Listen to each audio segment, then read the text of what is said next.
couple of years ago, my wife and I bought an old rundown storefront. We turned the downstairs into a wood shop and a showroom, but the upstairs has two apartments. There's a larger apartment that we plan to live in, and then there's this smaller apartment that we hope to rent out on a short-term basis. In today's video, which is going to take place mostly downstairs in my shop, we're going to build some cabinet faces. Hello everyone, welcome to my shop. I'm just now realizing that this piece of maple has a pretty serious twist in it, and the problem is if you just push down one corner and start flattening it on the joiner, you'll end up with one corner that's really thin and not thick enough to do what you need. So my solution here was to shim each side, and I'll wait for them to dry and then I'll just take the shims off on the joiner. I was recently perusing a woodworking site online, and I came across a gentleman who insisted on running his wood through the planer before the jointer, and I thought to myself, that is unequivocally wrong. I chose not to argue with that gentleman because I don't argue with people online, but if you're watching and you're new to woodworking, you definitely use the joiner first and then the planer.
And this is what we've been making. These go in here like this.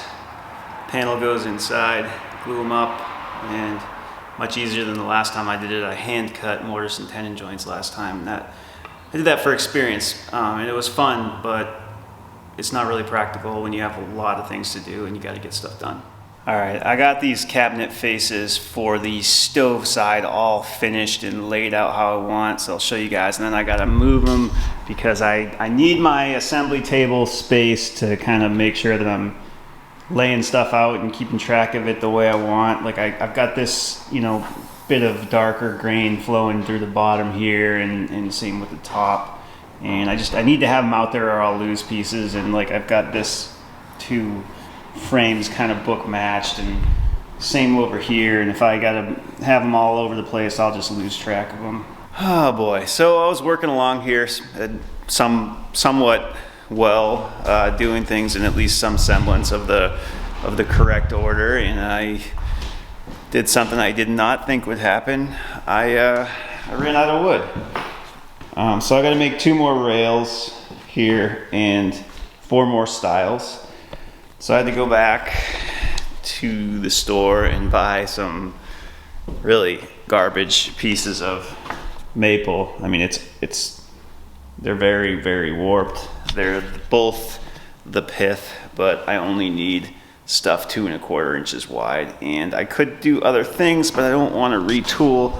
I've got both of these shapers perfectly dialed in, and I don't want to raise panels on them because then I'd have to go back and reset them back up. So we had to do a little detour, but now we're back and trying to do things in a productive manner. Now I'm gonna make the panels out of, I got this slab over here that I'm gonna cut. It's got a lot of spalting in it. It should look cool. I'm gonna kind of cut it up and book match it and put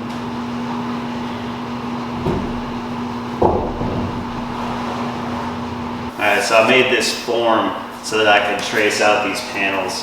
It just makes things a little easier, make sure it's big enough.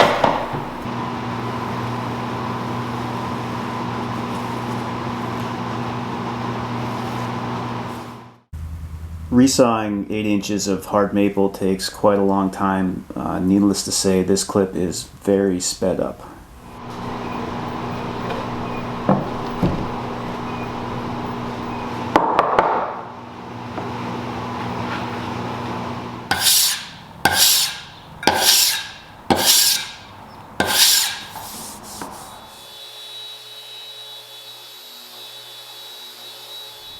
Alright, I got one set of these larger panels gluing up.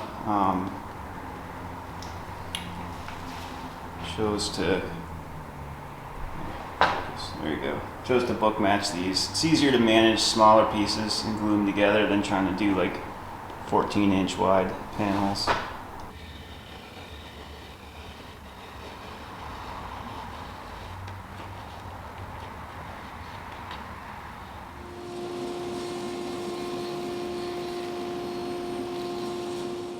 So right here, I'm wetting the grain and then resanding it.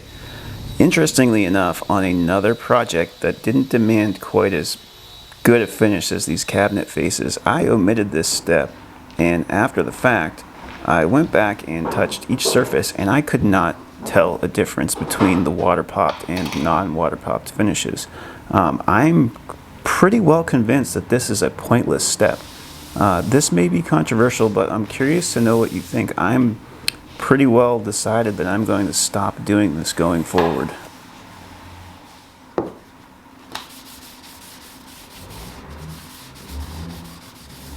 So longtime viewers will know that I am by no means a mistake-free woodworker. I don't think anyone is. But nevertheless, one of the most common mistakes that I see among beginners is just a misunderstanding or a lack of understanding of wood movement. Wood moves across the grain. So when you have something like frame and panel cabinet faces or doors, a lot of people think that that's just aesthetic. That's not just aesthetic. That performs a real function. It allows the panel inside the frame to expand and contract seasonally. If you don't account for that, your joints will pop open, or your piece will curve, or buckle or something. But there's no getting away from that. Wood movement happens no matter what. No matter you're inside an air-conditioned space, no matter if you seal it really well with epoxy, water finds a way. And as long as you acknowledge that and go forward with that knowledge, you're gonna do a lot better job as you start out woodworking. Alrighty, I finally got everything finished. We're gonna go look at the back sides of these, just because that's the order that I did everything in. I think everything came out really nice. This maple, there's a bit of a glare there, but it's just really pretty. You can see where I got into the crappier wood on these pieces here. That doesn't really bother me. I kind of just like wood, whether it's perfectly straight grained or not, or sapwood or heartwood. I don't really care. The front sides look a little bit more uniform, but anyway, on to the next task.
All right, got that all chiseled out.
I got a bunch of parts for drawers that I made the same way as the drawer pulls.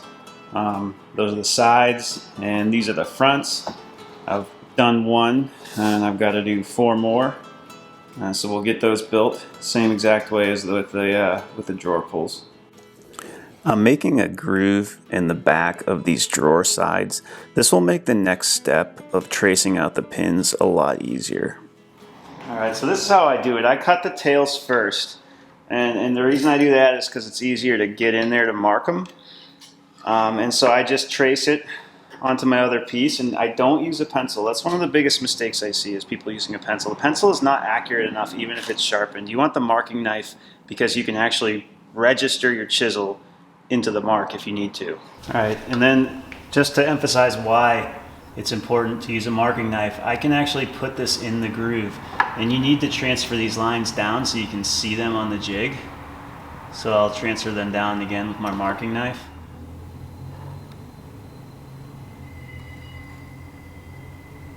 And then it's super easy to accidentally cut off your pins, so I will color in the waist section, and I definitely recommend you do that because I've ruined quite a few boards.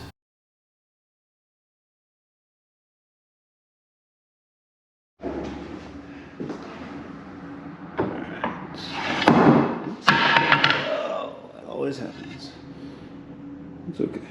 Alright, so we take this, bring it over to the jig, and we put it on this side and line it up later. So this is a cool jig. It's one jig does all. So you do the tails over here. This is a very easy to make jig. You basically lay out your ratio on a piece of paper and you cut these shims.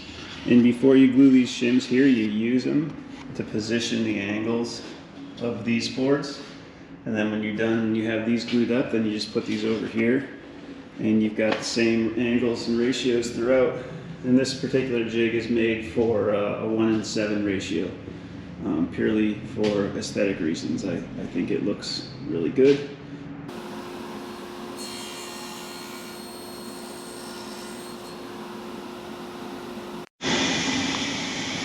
Alright, so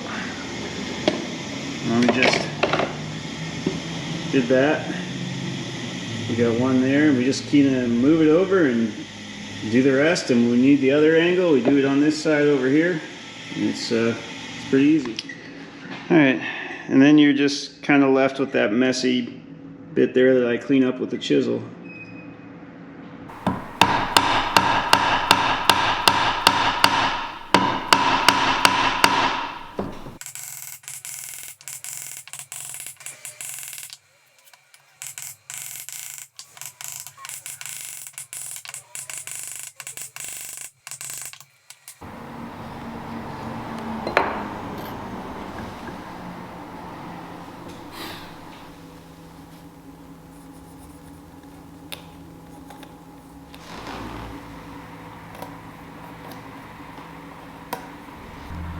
Alright, we got these drawer parts all cut out. We got to put the groove in them for the bottom.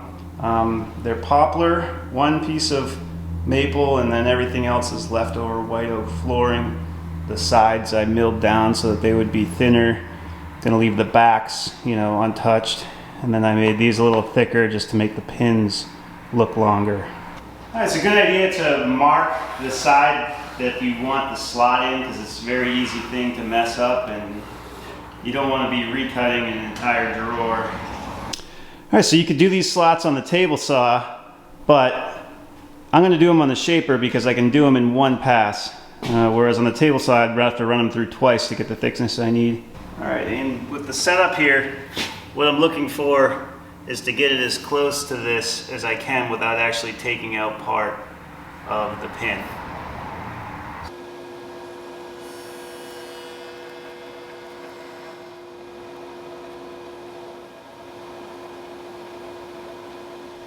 Okay, and it is okay to route through the tail because this is going to be covered by another board. If they were so that is our assembled joint, and then you have your groove on the inside for the bottom of your drawer.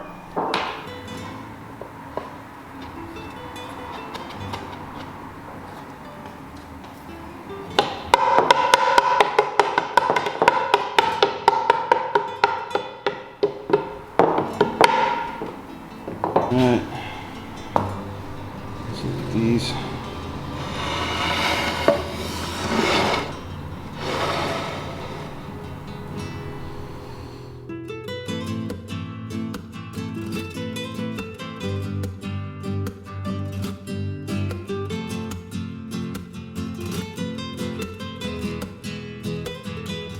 Alright, we've got the whole thing glued. I'm gonna assemble it with the panel while it dries, and that way I know it'll dry up square.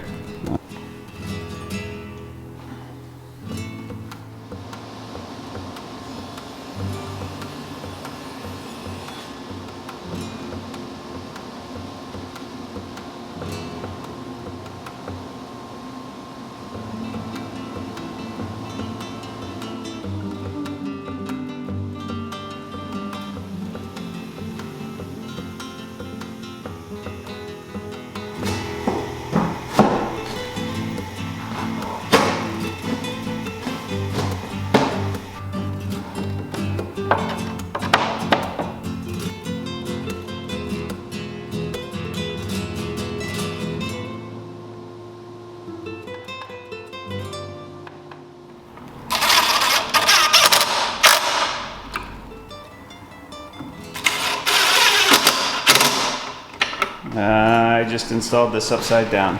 I'll fix it off camera.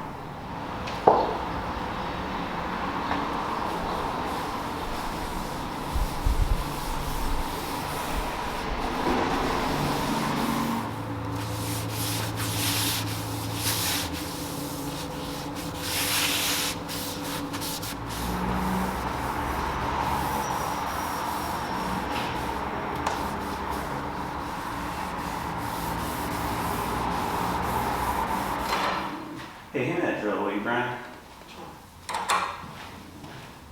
Thanks, man. Yeah. Brian's here checking out my shop. He's gonna have a tour on his channel of this shop and this whole building, and there's some stuff on it that I haven't even put on my channel, so check it out if you want. I'll put a link to that video when this video comes out.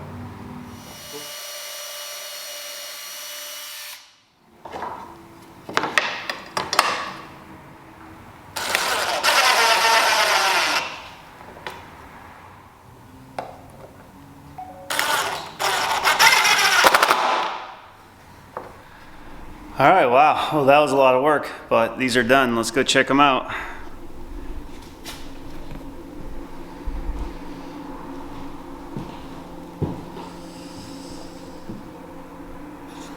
So, I did something kind of heartbreaking. Earlier in the video, I had showed where this and, I don't know, something over here, maybe on this side, they were, yeah, right here we're book matched, and was supposed to go. This here was book matched to that there, and these pieces were cut from the same piece. And when I went to do this, I drilled the wrong side, and I had them laid out like, and I think I must have moved them. Anyway, that was disappointing. But what can you do? This one, this one I kept track of. So that looks better, you know, but it still looks okay. They're just opposite. And then of course you've got the grain flowing all the way through that top strip, and these ones here came out pretty good too. And this should look really nice when it's all across the top. The drawers that will line up under the sink, and you can see that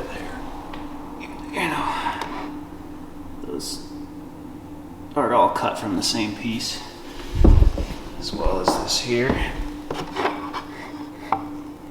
There's a bug in there, but thanks for watching. If you want to see these installed, I will put a link to the video where they get installed.